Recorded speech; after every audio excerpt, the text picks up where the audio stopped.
welcome back to my channel again. So it's me, Simply Gemma. So today, I'm going to make very healthy juice. So please keep on watching.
Mga langga, nandito na naman ako sa inyong harapan ngayon. Shout out po sa inyong lahat. Shout out po sa lahat ng mga OFW kung saan mang sulok kayo ng mundo ngayon. Hello po sa inyong lahat at ingat po tayong lahat.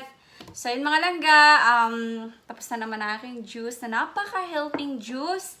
Ayan, ready na po ba kayong matikman? So, mamadaliin ko na to. So, ayan mga langga, ang ganda ng color niya. The color is very beautiful and this is very perfect mga langga. So, cheers po tayo. Ayan, titikman ko na naman po siya para po sa inyo, para matry nyo na rin po. Ayan, para damay-damay na tayong lahat, para healthy, di ba? Syempre, kailangan din natin to. Pero wala namang sapilitan. Kung gusto mo at ayaw mo, kung gusto mo namang gawin kakainin mo lang, pwede naman din na kakainin mo lang, 'di ba? So wala naman tayong sapilitan kung gagawa ka at hindi, 'di ba? Depende na rin 'yun sa iyo. Ako kasi mahilig talaga ako sa mga ganito, mga langga. So ayan, cheers again. Dami kong sinasabi.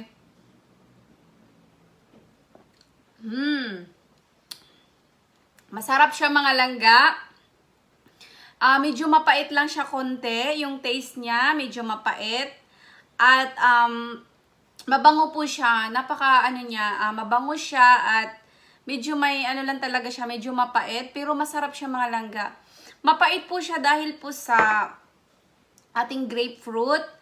Yung grapefruit po kasi hindi siya masyadong talaga siya matamis, ang lasa ng grapefruit medyo maasim at lalong hindi mo siya nabalata ng maayos, yung may kunti pang puti. Ito. Ayan, yung medyo mapait eh. Pero masarap siya mga langga, promise.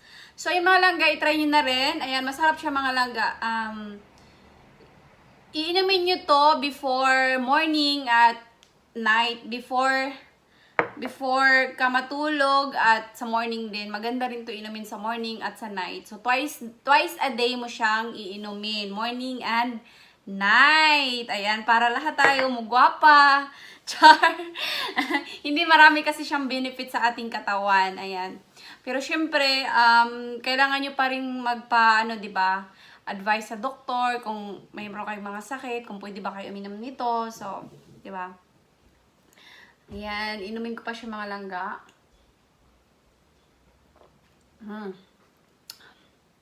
Napakasarap niya. So, yan lang po for today ang ma-share ko po sa inyong lahat. Nabubulol na naman ako.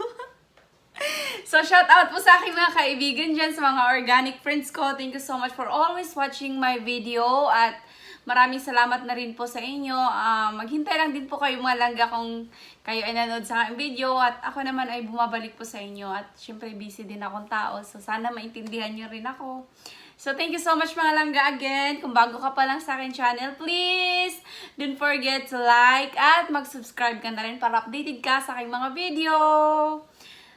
Bye! See you sa aking video ulit.